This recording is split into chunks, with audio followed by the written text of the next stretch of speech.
નમસ્કાર વિદ્યાર્થી મિત્રો, બુકબર્ડ યુટ્યુબ ચેનલમાં આપ સૌ વિદ્યાર્થી મિત્રોનું હાર્દિક સ્વાગત કરું છું. આજે આપણે જોઈએ 11 મે 2020ના રોજના અતિ મહત્વના પ્રશ્નો. તેમાં આપણે ચર્ચા કરીએ એ પહેલા ગઈકાલે 10 મે 2020ના રોજના જે પ્રશ્નો પૂછ્યા હતા તેમાં દરેક મિત્રોએ રાઈટ આન્સર આપ્યો છે. વાઘેલા ચંદ્રેશ એમણે ફૂલ ડિટેલમાં આન્સર આપ્યો છે. ત્યારબાદ અન્ય જે મિત્રો છે એમણે પણ ડિટેલમાં આન્સર આપ્યા છે. તેમાંથી રોયલ મેહુલ, ચંદ્રિકા ચૌધરી, ત્યારબાદ રવિ પટેલ, શ્વેતા મકવાણા, મિસ્ટર ડાભી, અનિલ મકવાણા, ભાવિની ચૌધરી, દરેક મિત્રો રાઈટ આન્સર આપ્યા છે. હવે એટીએમનું પૂરું નામ ઓટોમેટેડ ટેલર મશીન, અને એક વાયરસનું નામ પૂછ્યું હતું કે એક વાયરસ કે જેણે ખંડણી માંગતો એક હુમલો કર્યો હતો તેનું નામ રેન્સમવેર. રેન્સમવેરનો મતલબ જ થાય છે કે ખંડણી માંગતો હુમલો, કે જે બિટકોઇનના માધ્યમથી પૈસા માંગવામાં આવતા હતા, અને તે વિશે આપણે ગઈકાલે વિડીયોમાં થોડી ચર્ચા કરી હતી. ચલો, ઇન ફ્યુચર આપણે જ્યારે પણ કોઈ એવો મુદ્દો હશે ત્યારે આપણે ડિટેલમાં ચર્ચા કરીશું. ચલો, આજના ટોપિકની ચર્ચા કરીએ. કયા દેશે ઉત્તર કોરિયાના તાનાશાહ કિમ જોંગ ઉનને દ્વિતીય વિશ્વ યુદ્ધ મેડલથી સન્માનિત કર્યા? હવે એક એવા વ્યક્તિની વાત કરી રહ્યા છીએ આપણે, તાનાશાહ કિમ જોંગ ઉન, કે મિત્રો તે આ વ્યક્તિ એટલે કે એક તાનાશાહ ખૂબ જ એવું પ્રતિનિધિત્વ ધરાવે છે કે તાનાશાહની પણ હદ હોય એના કરતાં પણ વધારે તાનાશાહી આવા એક કિમ જોંગ ઉન એમને કયા એક દેશે બીજા વિશ્વ યુદ્ધના મેડલથી સન્માનિત કર્યા? તો આપણો આન્સર થશે રશિયા. રશિયા દેશે એમને આ પ્રકારનો એક મેડલ આપીને એનાયત કર્યો છે. રશિયાના રાષ્ટ્રપતિ વ્લાદિમીર પુતિને નાઝી જર્મનીના વિજયની 75મી વર્ષગાંઠ પ્રસંગે, કેટલામી વર્ષગાંઠ છે? 75મી વર્ષગાંઠ પ્રસંગે ઉત્તર કોરિયાના તાનાશાહ કિમ જોંગ ઉનને યાદગાર યુદ્ધ ચંદ્રક એનાયત કર્યો છે. મિત્રો, એ ખૂબ જ અગત્યનું બનશે કે આ કેટલામી વર્ષગાંઠ હતી? તો 75મી વર્ષગાંઠ હતી. ઉત્તર કોરિયાના નેતા કિમ જોંગ ઉનને દ્વિતીય વિશ્વયુદ્ધ મેડલ ઉત્તર કોરિયન ક્ષેત્રમાં માર્યા ગયેલા સોવિયત સૈનિકોની સ્મૃતિને સંરક્ષિત કરવામાં તેમની ભૂમિકા બદલ સન્માનિત કરવામાં આવ્યું છે. એટલે કે કિમ જોંગ ઉન એમણે જે સોવિયત સૈનિકોની જે સ્મૃતિ છે એને સંરક્ષિત કરવા માટેની તેમની જે ભૂમિકા ભજવી હતી તે બદલ તેને સન્માન આપવામાં આવ્યું છે. તાજેતરમાં જનજાતીય ઉદ્યમોના વિકાસ માટે ટ્રાઇફેડ કોની સાથે એમઓયુ કર્યા? ટ્રાઇફેડે કોની સાથે એમઓયુ કર્યા છે? શેના માટે? તો જનજાતીય ઉદ્યમોના વિકાસ માટે. તો આપણો આન્સર થશે art of living. Art of living. મિત્રો, ટ્રાઇફેડ, તો ટ્રાઇફેડનું પૂરું નામ શું થશે? Tribal cooperative marketing development federation of India. મિત્રો, આ પૂરું નામ ખાસ યાદ રાખજો. પૂરું નામ પરીક્ષાની દ્રષ્ટિએ ખૂબ અગત્યનું છે. જનજાતિ મામલાના મંત્રાલય અંતર્ગત કામ કરતી સંસ્થા એટલે કે ટ્રાઇફેડ અને આર્ટ ઓફ લિવિંગ ફાઉન્ડેશન વચ્ચે જનજાતીય ઉદ્યમોના વિકાસ માટે સમજૂતી પર હસ્તાક્ષર કરવામાં આવ્યા છે. એટલે કે ઇન શોર્ટ આપણે યાદ રાખીશું કે ટ્રાઇફેડ કે જે જનજાતિ લોકો સાથે માટે કામ કરે છે, tribal cooperative marketing federation development federation of India, અને બીજી એક સંસ્થા આર્ટ ઓફ લિવિંગ ફાઉન્ડેશન, આ બંને સાથે મળીને આ પ્રકારની સમજૂતી કરી છે કે જેમાં આર્ટ ઓફ લિવિંગ ફાઉન્ડેશન છે તે જે જરૂરિયાતમંદ વ્યક્તિઓ છે ટ્રાઇફેડના એવા કારીગરોને મફતમાં રાશન કીટ પૂરી પાડશે. ટ્રાઇફેડ પ્રાદેશિક કચેરીએ જરૂરિયાતમંદ કારીગરોની યાદી બનાવી છે જે આર્ટ ઓફ લિવિંગના આઈ સ્ટેન્ડ વિથ હ્યુમેનિટી અભિયાન. મિત્રો, ખાસ યાદ રાખજો કે આ અભિયાન કોનું છે? આઈ સ્ટેન્ડ વિથ હ્યુમેનિટી અભિયાન. તો આપણો આન્સર બને આર્ટ ઓફ લિવિંગનું. આર્ટ ઓફ લિવિંગનું આ એક અભિયાન છે. તે અંતર્ગત ભારત દેશમાં જે જરૂરિયાતમંદ આદિવાસી કાર્યકરો છે તેઓને રાશન કીટનું વિતરણ કરવામાં આવશે.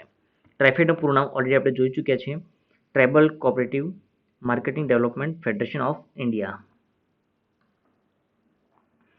આફ્રિકન સ્વાઇન ફીવરનો પ્રથમ કેસ તાજેતરમાં કયા રાજ્યમાં જોવા મળ્યો? તો અહીં બીજો એક કેસ જોવા મળ્યો છે. એક રોગ, એક પ્રકારનો રોગ કહી શકાય તે. તો આ પ્રકારનો પ્રથમ રોગ ક્યાં જોવા મળ્યો? આ પ્રકારનો પ્રથમ કેસ ક્યાં જોવા મળ્યો? તો આસામ રાજ્યમાં જોવા મળ્યો છે. મિત્રો, અહીંયા જે વાત ખાસ યાદ રાખજો કે આફ્રિકન સ્વાઇન ફીવર, અહીંયા જે ભૂંડ છે, પીગ ભૂંડ, તેના દ્વારા ફેલાતો રોગ છે અને તેના માટેનો આ રોગ છે. માનવ સાથે આ રોગ કોઈ લાગતો નથી, એટલે કે આ વાયરસ છે એ માનવીમાં ફેલાતો નથી, એ ખાસ યાદ રાખજો. તાજેતરમાં આફ્રિકન સ્વાઇન ફીવરના કારણે ભારતમાં લગભગ 2900 જેટલા ભૂંડ મૃત્યુ પામ્યા. એટલે ભૂંડ એટલે કે પીગ. આ ફીવરની શરૂઆત એપ્રિલ 2019માં ચીનના ઝીજાંગ પ્રોવિન્સથી થઈ હોવાનું માનવામાં આવે છે.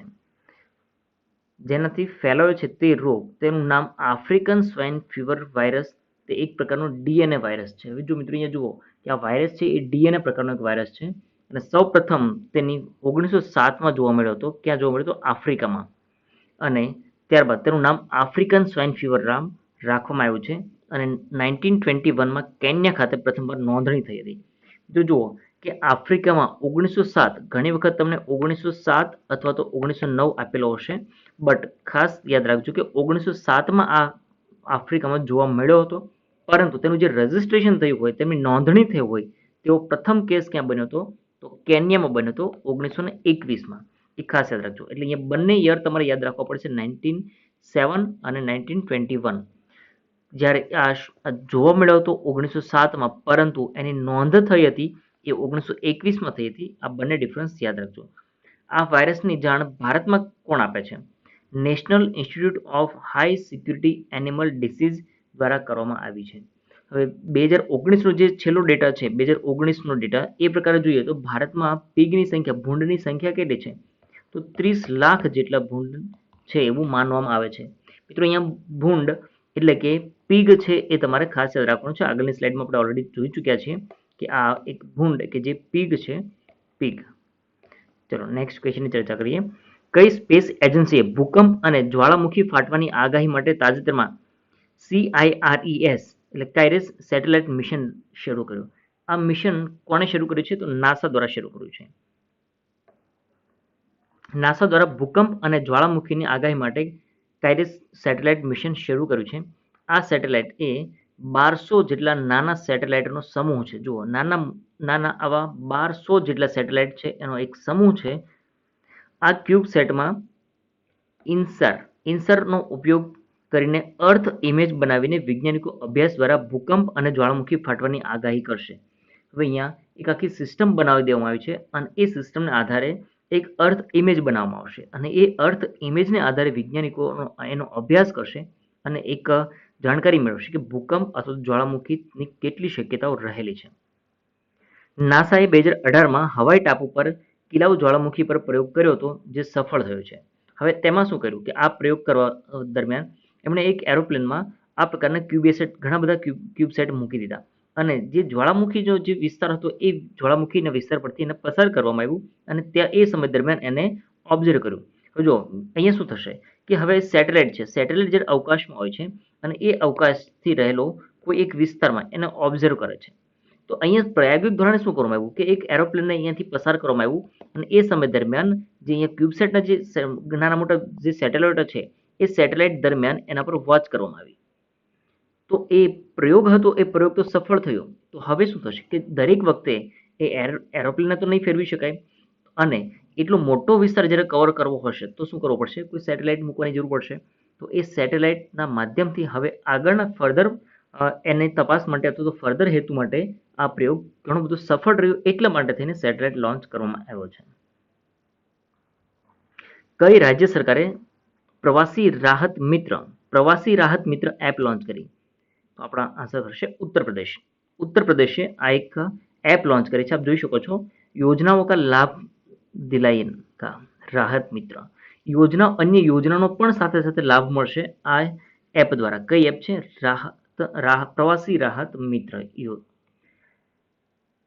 ઉત્તર પ્રદેશ સરકારે દેશના વિવિધ વિસ્તારોથી આવેલા પ્રવાસી શ્રમિકોની સહાયતા માટે પ્રવાસી રાહત મિત્ર એપ લોન્ચ કરી. મિત્રો જુઓ, એક્ઝામ્પલ તરીકે લઈએ તો આપણા ગુજરાતમાંથી જ હજારો અને લાખો લોકો કે જે મૂળ ઉત્તર પ્રદેશના હતા અને તે રોજીરોટી માટે આપણા ગુજરાતમાં આવેલા હતા.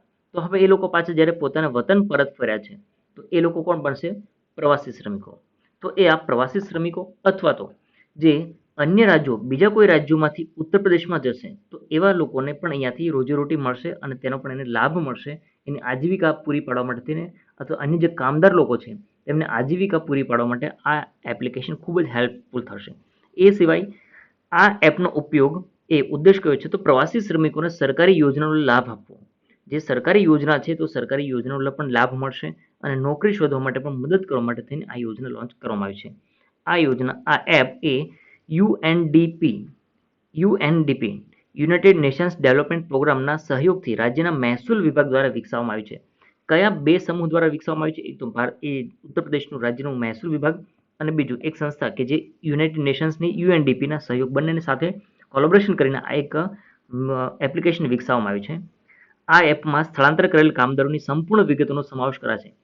એક્ઝામ્પલ તરીકે કોઈ ગુજરાતમાંથી કોઈ વ્યક્તિ ઉત્તર પ્રદેશ ગયું છે, તો હવે એ વ્યક્તિ આ યોજનાનો લાભ લેવા માંગે છે, તો આ એપનો લાભ લેવા માંગે છે, તો તેમની સંપૂર્ણ વિગત જેવી કે જ્યારે ગુજરાતથી ઉત્તર પ્રદેશ ગયા તો એમનું કોરોનાનું સંક્રમિત છે કે કેમ, એનું સ્ક્રીનિંગ થયું છે કે કેમ, એની કોઈ ટ્રીટમેન્ટ ચાલે છે કે કેમ, તે સંપૂર્ણ વિગત એની નોંધ કરવામાં આવશે. એમની બેંકની વિગતો નોંધ કરવામાં આવશે, એની શૈક્ષણિક લાયકાત નોંધ કરવામાં આવશે, એની પાસે કઈ સ્કિલ છે, એનું એજ્યુકેશન કેટલું છે, આ દરેક વસ્તુ એને નોંધ કરવામાં આવશે.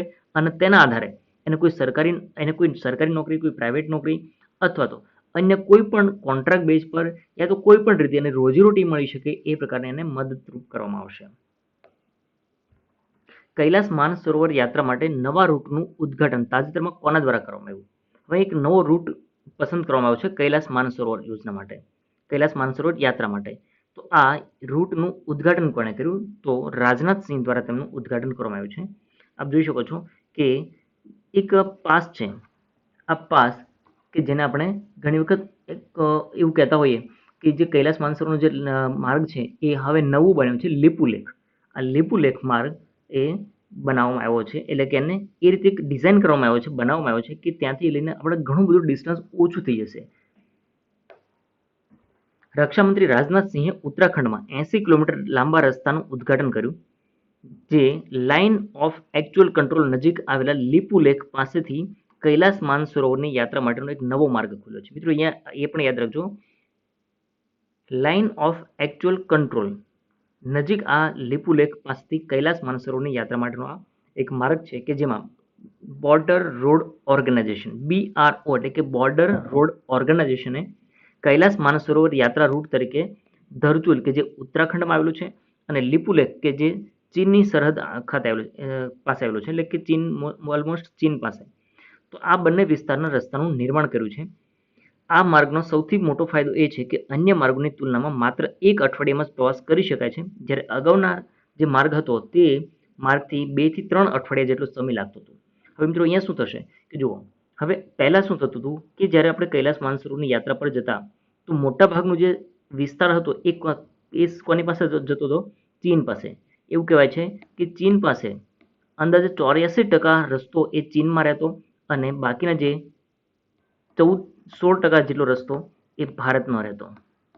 બટ હવે શું થશે?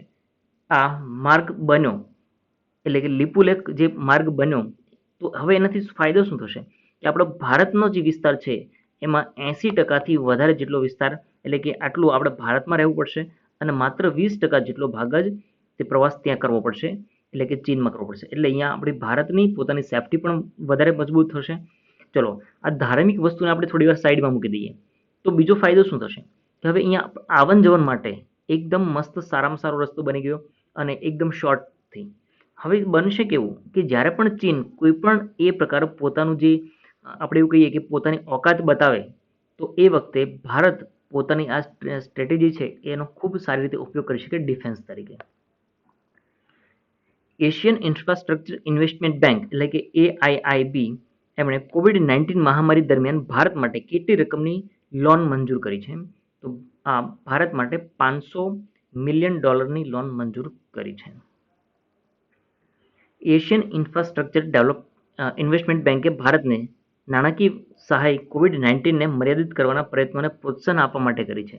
હવે આપણે COVID-19ને ફેલાતો રોકવા માટે એટલે કે એને જે મર્યાદિત કરી દીધો છે એનો ફેલાવાને અટકાવી દીધો છે. મિત્રો તમે કહેશો કે આટલું બધું ફેલાય તો ગયો છે, બટ અન્ય દેશોની પ્રમાણમાં જોઈએ તો ખૂબ જ ઓછું છે ભારતમાં. ચલો એ વસ્તુ અલગ છે કે અહીંયા સ્ક્રીનિંગ કેટલું થાય છે, ટેસ્ટિંગ કેટલું થાય છે એમાં આપણે પડવા નથી માંગતા. આપણે એ જોઈએ છીએ કે હાલમાં અન્ય દેશોની સરખામણીમાં જે આંકડા આવી રહ્યા છે, ઓફિશિયલ જે આંકડા આવી રહ્યા છે તે ખૂબ જ ઓછા છે, ઘણો બધો મોટો ડિફરન્સ છે. તો તેના માટે થઈને આ AIIBએ આટલી સહાય આપણને કરી છે. કેટલી સહાય કરેલી છે? તો $500 મિલિયન સહાય કરી છે. તેમ સાથે સાથે જાહેર આરોગ્ય પ્રણાલીને મજબૂત બનાવવા અને ભાવિ રોગચાળાના પડકારોને પહોંચી વળવા એટલે કે હાલમાં જે આપણી આરોગ્ય પ્રણાલી છે એને હજુ મજબૂત બનાવી અને ભવિષ્યમાં કોઈ રોગચાળાની સામે પડકારો હોય તો તેને સામે પણ પહોંચી વળવા માટે અને તેમજ હાલની જે આપણી સુવિધાઓ છે આરોગ્યની, ખાસ કરીને આરોગ્યની સુવિધા, તેમાં ઉત્તરોત્તર વધારો કરવા માટે થઈને આ ફંડ આપવામાં આવ્યું છે. AIIBનું હેડક્વાર્ટર બીજિંગ, ચીન ખાતે આવેલું છે અને તેના પ્રમુખ છે જીન લિકુન. તાજેતરમાં રિલાયન્સ જીઓમાં ભાગીદારી કરનાર ત્રીજી કંપની કઈ બની? રિલાયન્સ જીઓમાં ભાગીદાર કરનાર ત્રીજી કંપની બની છે vista equity partner. Vista equity partner આપ જોઈ શકો છો, વિસ્ટા ઇક્વિટી પાર્ટનર કે જેમણે જીઓમાં પાર્ટનરશિપ કરી છે. હવે અહીંયા પાર્ટનરશિપ તો કરી છે. હવે જીઓ, મુકેશભાઈ અંબાણીએ એક એની જે એન્યુઅલ જનરલ મિટિંગ હોય છે એમાં કહ્યું હતું કે આપણે એટલે કે એની કંપની જીઓ રિલાયન્સ કંપની છે એ રિલાયન્સ કંપની માર્ચ 2021 સુધીમાં પોતાના પર કોઈ પણ દેવું ન રહે તેવું ઈચ્છે છે.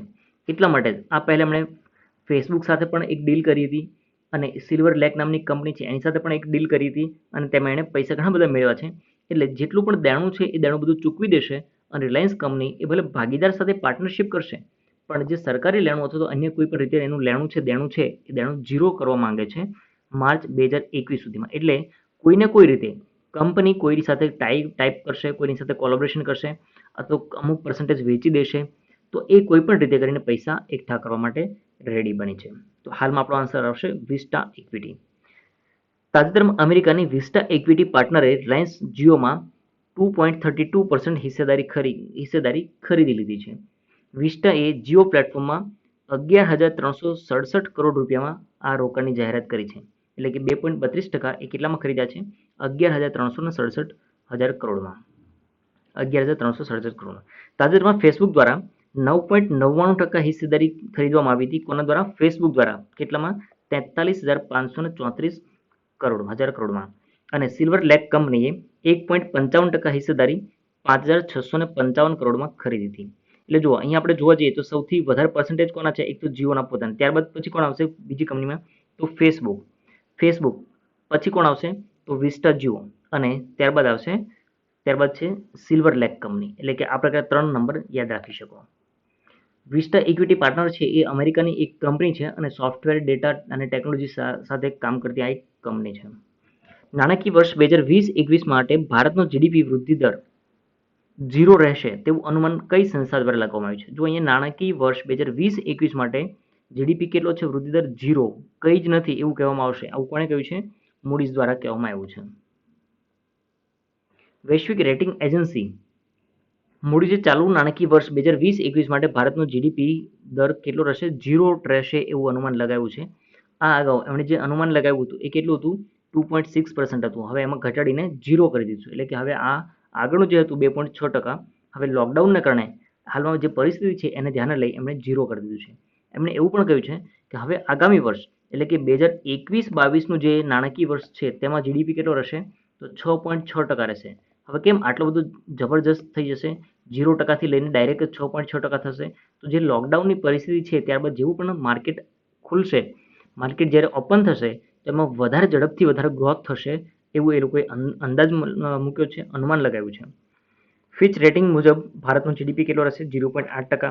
IMF અનુસાર 1.9%, વર્લ્ડ બેંક અનુસાર 1.5 થી 2.8% અને એશિયન ડેવલપમેન્ટ બેંક અનુસાર એનો જીડીપી રહેશે 4%. આ રીતે અલગ અલગ બતાવવામાં આવ્યા છે. રાષ્ટ્રીય ટેકનોલોજી દિવસની ઉજવણી ક્યારે કરવામાં આવે છે? રાષ્ટ્રીય ટેકનોલોજી દિવસ એટલે કે નેશનલ ટેકનોલોજી ડે ની ઉજવણી 11 મેના રોજ કરવામાં આવે છે. આપ જોઈ શકો છો નેશનલ ટેકનોલોજી ડે ક્યારે ઉજવાશે? 11 મે 2020. હવે અહીંયા આપ જોઈ શકો છો કે કોના દ્વારા ઉજવવામાં આવશે? ટેકનોલોજી ડેવલપમેન્ટ બોર્ડ દ્વારા ઉજવવામાં આવે છે. ચલો તેમાં આપણે ચર્ચા કરીએ. ભારતના કેન્દ્રીય વિજ્ઞાન અને ટેકનોલોજી મંત્રાલય દ્વારા દર વર્ષે 11 મેના રોજ રાષ્ટ્રીય ટેકનોલોજી દિવસની ઉજવણી કરવામાં આવે છે. કઈ તારીખના રોજ? 11 મેના રોજ. કોના દ્વારા ઉજવણી કરવામાં આવે છે? તો કેન્દ્રીય વિજ્ઞાન અને ટેકનોલોજી મંત્રાલય દ્વારા. કેન્દ્રીય વિજ્ઞાન અને ટેકનોલોજી મંત્રાલય દ્વારા ઉજવવામાં આવે છે. 11 મે 1998ના રોજ ભારતનું પ્રથમ સ્વદેશી એરક્રાફ્ટ હંસનું બેંગ્લોર ખાતે પરીક્ષણ કરવામાં આવ્યું હતું. 11 મે 1998ના રોજ એટલે કે સેમ ડે, એ જ દિવસે ભારતે ત્રિશુલ મિસાઇલનું પણ સફળ પરીક્ષણ કર્યું હતું. પૂર્વ વડાપ્રધાન અટલ બિહારી વાજપેયીએ કરેલી જાહેરાત અનુસાર 1999થી દર વર્ષે 11 મેના રોજ ભારતના ટેકનોલોજી ડેવલપમેન્ટ બોર્ડ દ્વારા રાષ્ટ્રીય ટેકનોલોજી દિવસની ઉજવણી કરવામાં આવે છે. મિત્રો આ જ દિવસ એટલે કે 11 મે 1998, 11 મે 1998. હજુ એક બાબત એવી છે કે જે તમારે કમેન્ટ બોક્સમાં આન્સર આપવાનો છે અને તે વસ્તુ છે અટલ બિહારી વાજપેયી સાથે જોડાયેલી એક વસ્તુ. તો એ તમારે કમેન્ટ બોક્સમાં આન્સર આપવાનો છે. એ વસ્તુ કઈ છે? હવે જોઈએ વિશ્વ પ્રવાસી પક્ષી દિવસ. વિશ્વ પ્રવાસી પક્ષી દિવસ વિશે જોઈએ તો મે મહિનાનો અને ઓક્ટોબર મહિનાનો બીજો શનિવાર સેકન્ડ સેટરડે કયા મહિનાનો? તો મે મંથ અને October. May and October second of Saturday. વર્ષ 2006 થી યુએનઈપી એટલે કે યુનાઇટેડ નેશન્સ એન્વાયરમેન્ટ પ્રોગ્રામ દ્વારા વર્ષમાં 2 વાર વિશ્વ પ્રવાસી પક્ષી દિવસની ઉજવણી કરવામાં આવે છે. કયા બે દિવસે? એટલે કે એક વર્ષમાં 2 વખત, એટલે કે મે મંથ અને ઓક્ટોબર મંથ. આ બંને મંથના સેકન્ડ સેટરડેના રોજ ઉજવવામાં આવે છે. જેનો હેતુ છે પ્રવાસી પક્ષીઓ અને તેમના નિવાસ સ્થાનનું રક્ષણ કરવું તેમજ પર્યાવરણનું જતન કરવું. 2020ની થીમ કઈ છે? બર્ડ્સ કનેક્ટ અવર વર્લ્ડ. બર્ડ્સ કનેક્ટ અવર વર્લ્ડ. તો મિત્રો આ હતા 11 મે 2020ના રોજના અતિ મહત્વના પ્રશ્નો. તેના વિશે આપણે ચર્ચા કરી. મળી નેક્સ્ટ વિડીયોમાં. Thank you for watching Bookbirds current affair.